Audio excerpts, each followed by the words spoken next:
তো ভিউয়ার্স, আপনাদেরকে এখন আমি আমার জাফর ইকবালের কালেকশনটা দেখাবো। তো জাফর ইকবাল স্যারের সায়েন্স ফিকশন দিয়ে শুরু করি। প্রজেক্ট নেবুলা, প্রেত, 21শে টেলিভিশন নামে একটা ফার্স্ট বেসরকারি টেলিভিশন ছিল বাংলাদেশে। 2000 সালে এই প্রেতের উপর ভিত্তি করে আহমেদ রুবেল এটার নায়ক ছিল নেপথ্যে। প্রেত খুব চমৎকার বই, পিচাস সাহিত্যের নিয়ে।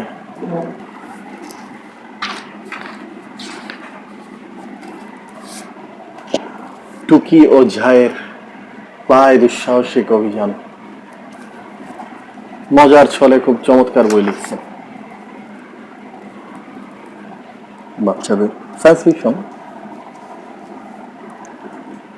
স্যারের খুব চমৎকার একটা বই, মধ্যরাতে তিনজন হতভাগা যুবক, দুর্ভাগা তরুণ, এই ধরনের একটা বই হুমায়ুন আহমেদ স্যারেরও আছে, মধ্যরাতে তিনজন। সায়েন্স ফিকশন না, এটা সোশ্যাল সামাজিক নিয়ে ছবি। বিজ্ঞানী অনেক লম্বা, অনেকে পড়েছেন বইটা। ক্রুগো স্যারের প্রথম দিককার সায়েন্স ফিকশন গল্প, দেখুন কত পুরাতন বই এটা। প্রথম প্রকাশ 1988, তৃতীয় প্রকাশনী 1995।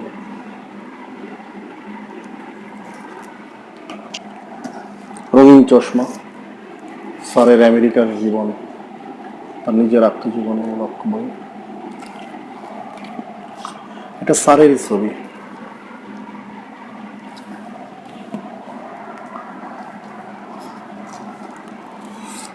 অনুরণ অনুরণ গোলক সায়েন্স ফিকশন বই।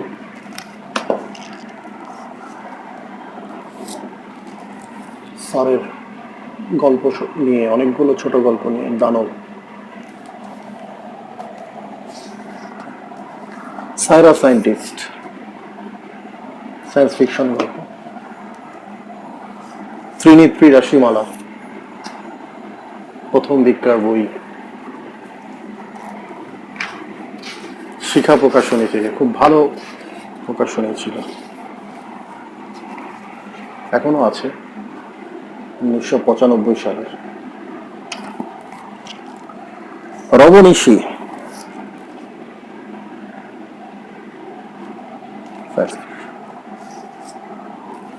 আমরা ও ক্র্যাব নেগুলা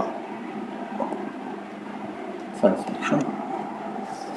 সিস্টেম এডিফাস, ছোট ছোট কয়েকটি সায়েন্স ফিকশন গল্প নিয়ে। ওমিক্রনিক রূপান্তর, এটাও চমৎকার গল্প।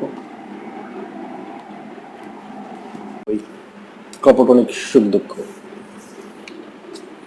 অনেকেই বলে রবট সিনেমা, ঐশ্বরিয়া আর রজনীকান্ত পুরোটা এইটার অনুরূপ।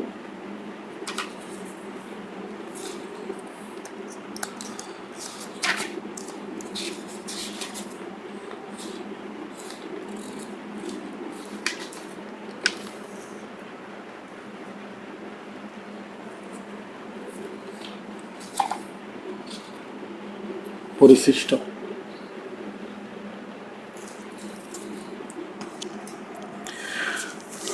টিরেক্সের সন্ধানে, ডাইনোসরদেরকে নিয়ে জাস্ট একটা বই লেখা, নাটক করেছে বাপ্পারাজ, সম্ভবত এটাই ছিল। বিজ্ঞানী শব্দর আলীর মহামহা আবিষ্কার, চমৎকার বই, বাচ্চাদের হাসির বই, সায়েন্স ফিকশন যদিও। মহাকাশে মহাত্রাস সায়েন্স ফিকশন। ছেলে মানুষই, বইটি খুবই কন্ট্রোভার্সিয়াল, এখানকার যে গল্পটা।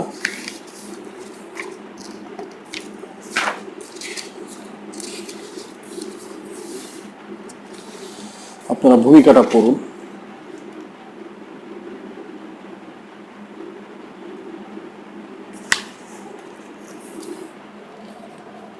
পড়ে দেখবেন, বিস্তারিত জানতে পারবেন। অন্ধকারের গ্রহ 9903, সময় প্রকাশনীর বই, চমৎকার। সেরিনা,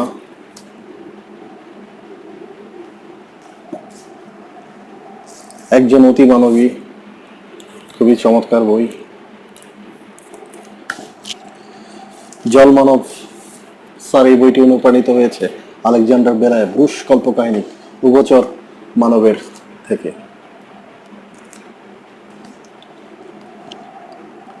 ইকারাস, ইকারাসের ডানা থেকে ইকারাস শব্দটা নেওয়া। প্রি, পঁৎসত্তি তিনি একটি বিশাল একটা কথা লেখা আছে, খুব চমৎকার একটা কথা। বাংলাদেশে এরকম হয়েছে কিনা জানি না, এটাই হয়তো ফার্স্ট। পি মানে পৃথিবী, পৃথিবী নামের গ্রহ পি। সায়েন্স ফিকশন বই নাইরা,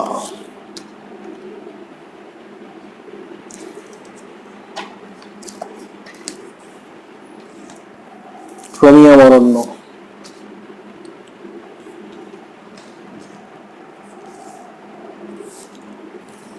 রাতুলের জগৎ,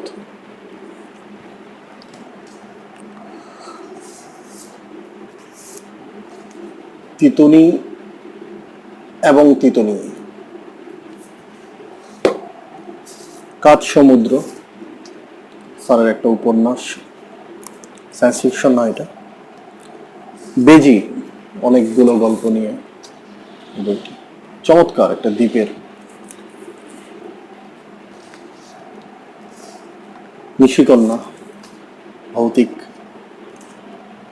গল্প নিয়ে।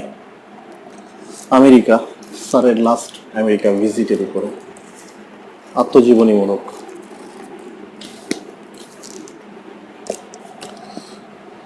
ও, স্যারের ভৌতিক গল্প নিয়ে। টুকুনজিল, খুব সুন্দর নাম, নামটা খুব অদ্ভুত, সায়েন্স ফিকশন বই। এখন যে বইটি নিয়ে কথা বলবো সেটা সবার কাছে একটা অনুপ্রেরণা, একটা স্মৃতি।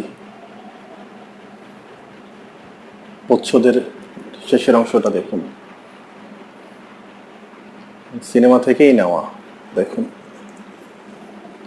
আমাদের সময়কার ছোটবেলাকার, আর এখন সবাই বড়, সবাই পরিবার পরিজন নিয়ে অনেক ভালো আছে।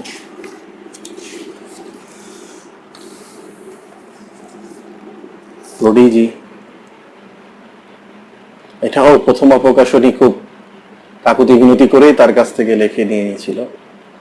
এর পরবর্তীতে আর অতটা স্যার আর তাদের সাথে ইনক্লুড হয়নি। প্রথমা জলজ,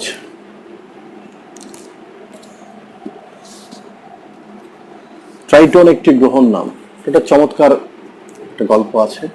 ট্রাইটন উপগ্রহটা তখন আবিষ্কার হয় নাই, স্যার তার আগে এই বইটি লিখেছে। দেশের বাহিরে দেশ, স্যারের আত্মজীবনীমূলক বই।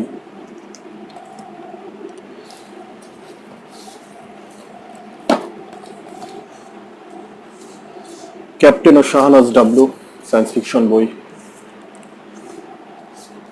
রবনগরী, সায়েন্স ফিকশন বই।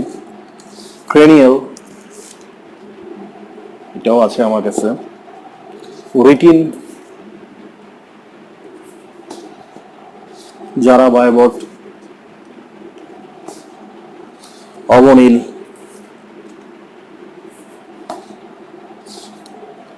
নিয়ন, নিয়ন হয়তোবা নাম, ওটাই আর কি নিয়ন করেছে স্যার। কেপলার টুটুবি, হুমায়ুন আহমেদ ও জাফর ইকবাল স্যারের মা একটা বই লিখেছিল, জীবন যেরকম। বইটি আমার একটা ফ্রেন্ড আমাকে কিনে দিয়েছিল। 21/2, 2018 21শে ফেব্রুয়ারির দিন আমার সাথে ক্যাম্পাস লাইফে ছিলাম। ফ্রেন্ডের নাম মিঠু, ইফতেখার আহমেদ মিঠু। এই বইটি সে আমাকে কিনে দেয়। স্যারের মায়ের ছবি।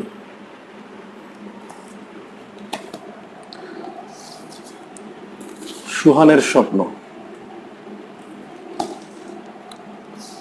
নিঃসঙ্গ গ্রহচারী। ব্ল্যাক হোলের বাচ্চা, সায়েন্স ফিকশন বই।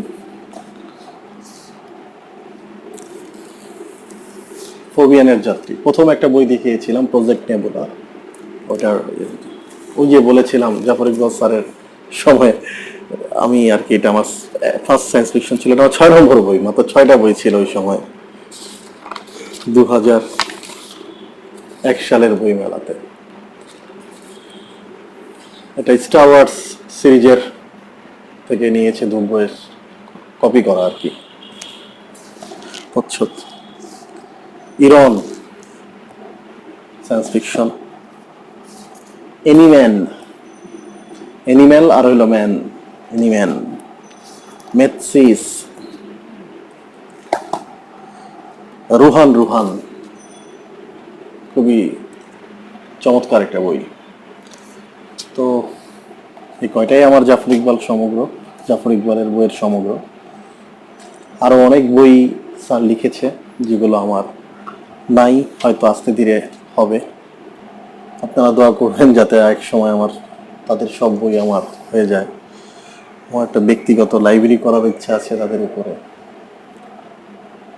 তো ভালো থাকুন, বই পড়ুন, অবসর সময়ে পরিবারকে সময় দিন। টিল দেন, আল্লাহ হাফেজ। সবাইকে আবারও শুভকামনা। এবং আমাদের চ্যানেলটি আপনারা সাবস্ক্রাইব করবেন, লাইক দিবেন, কমেন্টস করবেন, শেয়ার করবেন এবং অবশ্যই ভিডিওগুলো দেখবেন এবং আমাদেরকে সাজেস্ট করবেন, আমাদেরকে সাজেশন দিবেন যে আরো কি ভিডিও করা যায়, কি কি টপিকসের উপরে, কি নিয়ে, এবং আরো কি করলে আরো ভিডিওটা আপনারা আরো ভালো বলবেন এবং আমাদের কি কি ভুলভ্রান্তি আছে সেটাও শেয়ার করবেন। তো আজকের মতো এখানেই, সবাইকে আসসালামু আলাইকুম।